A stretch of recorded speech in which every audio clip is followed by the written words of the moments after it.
Bonsoir à tous, vous êtes sur Kaby TV, bienvenue dans ce 20h, les titres. Les fidèles chrétiens de Guinée ont, à l'instar des autres pays du monde, ont célébré Noël. Selon dans les églises, la naissance de Christ a été fortement liée par les fidèles pendant les prières à la cathédrale Sainte-Marie de Kalim. Le président de la transition est allé accomplir ses devoirs religieux avec les chrétiens de Bikaï à suivre. Liste des anciens tueurs sélectionnés pour la CAN Côte d'Ivoire 2023 par Kabadiaora. Les réactions ne s'arrivent pas au niveau de l'opinion publique des critiques sur certains joueurs choisis. Ça ne manque pas durant tout le week-end. Supporters et spécialistes de chacun y va de ses commentaires. C'est pour autant dire que la liste n'est pas bien et pour les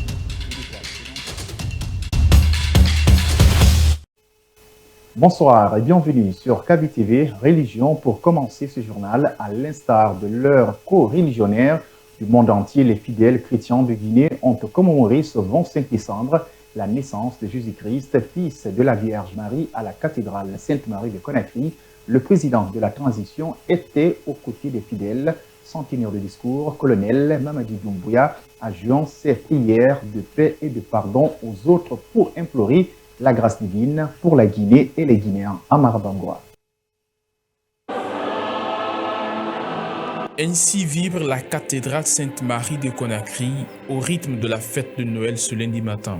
Aux côtés des fidèles chrétiens, le président de la transition et sa suite, colonel Mamadi Doumbouya, sans tenir de discours, vient s'associer aux prières et bénédictions formulées dans ce temple de dévotion. Remercions encore le président pour l'honneur qu'il nous fait par sa présence. L'archevêque de Conakry a accentué son homélie par la récente explosion du dépôt central d'hydrocarbures à Kalom. Monseigneur Vincent Koulibaly a présenté ses condoléances aux familles endeuillées et ses souhaits de meilleure santé aux blessés. Aux acteurs sociopolitiques, l'archevêque fait une invite.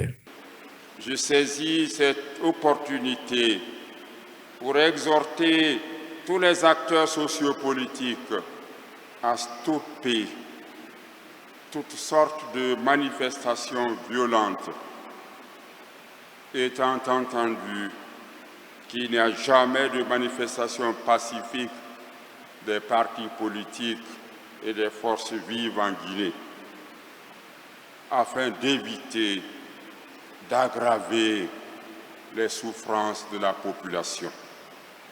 La République de Guinée est à un tournant capital de son histoire qui demande plus d'inclusion pour bâtir une nation où la vie de tout le monde compte.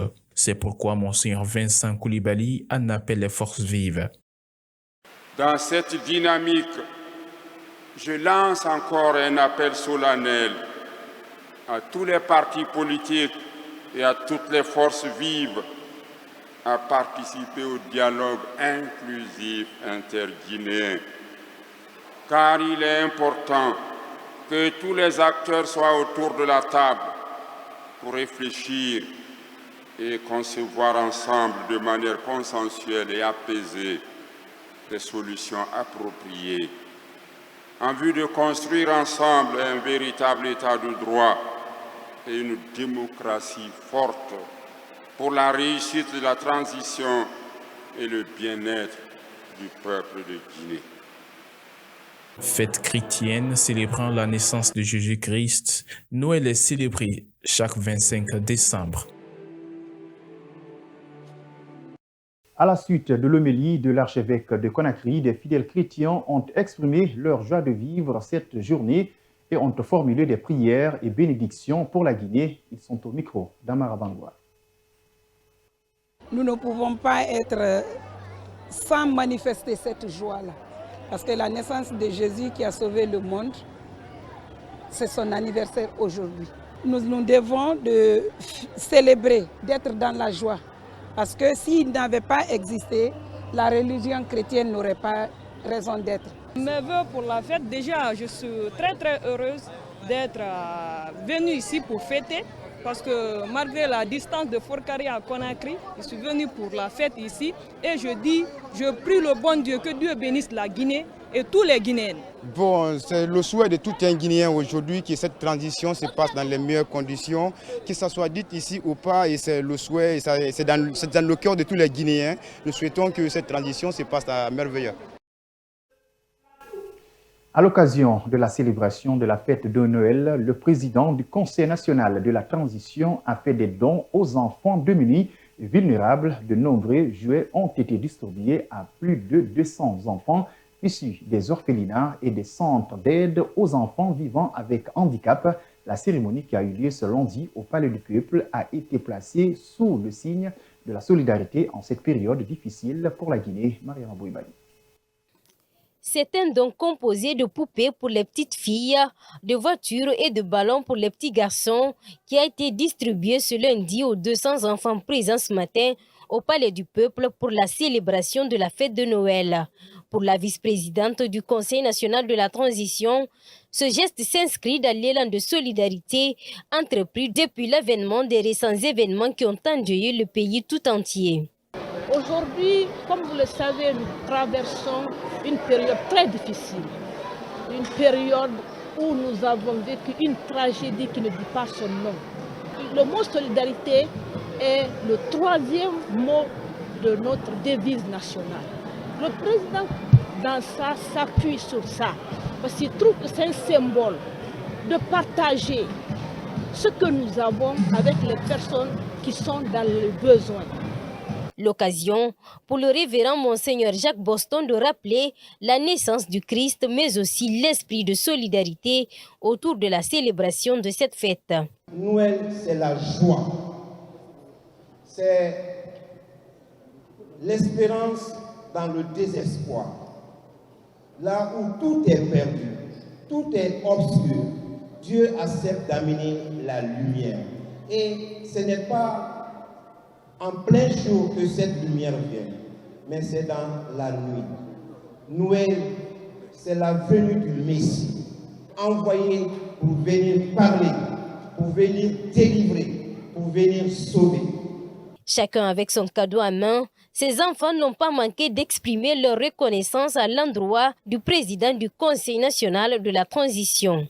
Comme un adage aime le dire, il n'est pas donné à tout le monde d'offrir les cadeaux aux orphelins. Monsieur le président du CNP, nous vous remercions. Nous sommes dans la joie d'être invités aujourd'hui, malgré la situation présente dans notre pays. Quoi de plus pour redonner un sourire à ces enfants issus des orphelinats et des centres d'aide en cette belle célébration de la fête de Noël. Quelques jours seulement nous séparent de la fin de l'année 2023. C'est un moment très critique pour les vendeurs d'habits qui se plaignent de la rareté des clients dans les boutiques à Conakry. Pourtant, cette période est très connue pour ses cadeaux des uns envers les autres. Mais à cause de la vie chère actuelle, vendeurs et acheteurs se plaignent tous du quotidien qu'ils sont en train de vivre pendant ce temps. Salimatu Diallo. À quelques jours des fêtes de fin d'année, l'engouement n'est malheureusement pas de taille, comme espéraient les vendeurs de prêt-à-porter. Dans la capitale Conakry, les activités sont quasiment paralysées à cause de la situation économique actuelle du pays. Chose que déplorent les commerçants rencontrés. Trouvé dans sa boutique à Dixine, Alpha Kabine Kaba se plaint de la rareté des clients à l'approche du 31 décembre. Le fin d'année d'aujourd'hui, 2023 et 2022, on ne peut pas le comparer. On le sait très bien ce qui se passe en Guinée, les mouvements, tout le monde a peur. Il n'y a pas de marché aussi. L'argent, ça ne circule pas. S'il y avait la circulation de l'argent, le mouvement, il y a un peu de mouvement, on peut dire qu'il ouais, y a une fin d'année, mais il n'y a aucun mouvement qui se circule. Tu peux t'asseoir du matin jusqu'au soir, un seul client peut passer, te demander, c'est un coup de change. Un constat peu reluisant, encore plus au niveau de la clientèle. Mabinti Silla, elle affirme avoir reçu moins de cadeaux cette année par rapport à l'année dernière. C'est pas si facile que l'année dernière, mais on n'a pas de choix. L'année dernière, mon cadeau était énorme, c'était beaucoup. Même mes petites sœurs ont eu de cadeaux, mais l'année là quand même, on n'a pas d'autre choix que... Ces derniers temps, la situation économique du pays alerte plus d'un. L'explosion du dépôt d'hydrocarbures de Kaloum, engendrant une pénurie de carburant, impacte considérablement le secteur du commerce dans le pays. Le sélectionneur du CELI national de Guinée a publié samedi dernier la liste des 25 joueurs retenus pour la CAN Côte d'Ivoire 2023. Une liste qui a suscité beaucoup de réactions dans l'opinion publique guinéenne, surtout l'absence de Morlaye Sylla et de Madi Camara a fait parler d'elle durant tout le week-end chez les spécialistes du football. Les avis divergent concernant la liste de Kaba Diawara. Ibrahim Alassane Camara a rencontré quelques-uns. Suivez son reportage. Après la publication de la liste de 25 joueurs sélectionnés pour la CAN 2024 en Côte d'Ivoire, des voix se sont levées partout dans le pays pour critiquer l'absence de certains joueurs. Pour Bobo Bari, journaliste sportif, la Guinée n'a pas mieux que ses joueurs sélectionnés par Kaba Diawara. Écoutez, je fais partie des gens qui ont apprécié la cohérence de laquelle s'est mué Kaba Diawara et son staff technique dans la composition et le choix des hommes pour la prochaine Coupe d'Afrique des Nations. Il avait la possibilité de choisir 27 joueurs. Il a choisi 25 joueurs, des joueurs avec lesquels il a pratiquement évolué depuis 2 ans, à 90%. Je pense que c'est une très bonne liste. On n'a pas meilleur que ces joueurs-là, et au niveau local et à l'international. Même si d'aucuns diront qu'il y a beaucoup qui ne jouent pas, mais qu'on nous dise ou qu'on nous indexe des joueurs mieux que ceux-là que Kaba Diawara a choisi pour la prochaine Coupe d'Afrique des Nations. Je pense que c'est une très bonne liste. Certains joueurs qui ne jouent pratiquement pas dans leur club respectif sont convoqués. D'autres, par contre, sont omis. C'est le cas de Morlaye Sylla et Madi Camara, qui, depuis un moment, ne portent plus les couleurs guinéennes. Je me pose la question, pourquoi Isiaga Sylla est sur la liste? Bon, j'aurais souhaité que Morlaye Sylla, qui a du potentiel, puisse figurer sur cette liste parce que c'est quelqu'un qui est techniquement doté et je pense qu'il peut apporter une certaine plus-value à l'équipe nationale. Bon. Pour la non-sélection de ces 2 joueurs, Morlaye Sylla et Madi Camara, Bobo Bari pense que l'entraîneur a ses raisons. Selon lui, le football, c'est la discipline. Franchement, j'ai même envie de dire, ouf, enfin, il faut qu'on arrête. C'est un débat qui est stérile. Kaba Diawara, ce n'est pas la première fois qu'on lui reproche du fait de n'avoir pas convoqué Madi, du fait de n'avoir pas convoqué Morlaye Sylla. Ça fait 2 ans qu'on en parle. Il faut quand même à un moment donné qu'on arrête. S'il est le seul et unique responsable de choix qu'il fait dans le cadre donc, de son équipe. Le premier Guinéen qui a envie de voir cette équipe-là progresser et réussir, c'est d'abord Kaba Diawara.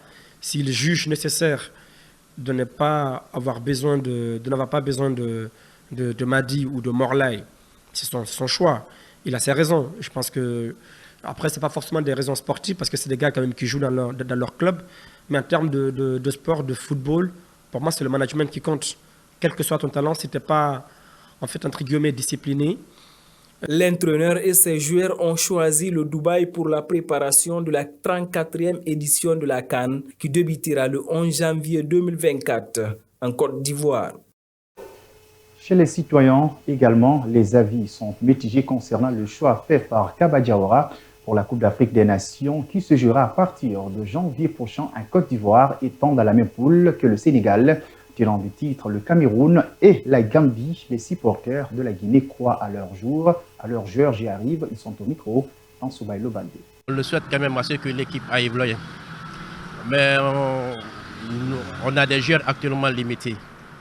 On a des joueurs qui ne répondent pas, qui n'ont pas 5 à 6 jours de match dans leur club. Bon, donc c'est pas facile à ce qu'on aille loin, mais quand même on le souhaite. Bon, c'est le football, tout est possible. Malgré que j'ai une pessimisme au niveau des joueurs de l'équipe, mais le football, tout est possible. Pour moi, quand même, c'est le choix d'un entraîneur. Parce que c'est lui déjà, le coach. Bon, c'est lui qui sait ce qui est bien pour nous. Mais pour moi, quant à moi, il manque des éléments, des deux éléments essentiels, comme Kaba Chose, Morlaye Sylla et Madi Camara. Si eux faisaient partie, donc ça serait cool. C'est une occasion juste pour moi de dire à toute la Guinée, quand vous entendez le CELI national, c'est pas le Peul, c'est pas le Malinké, c'est pas les Soussous et tout ça là. C'est une nation. Mettons ça en tête pour que la Guinée bouge. C'est la fin de cette édition d'information à tous. Merci de l'avoir suivi. Bonne fête de Noël aux fidèles chrétiens. Au revoir.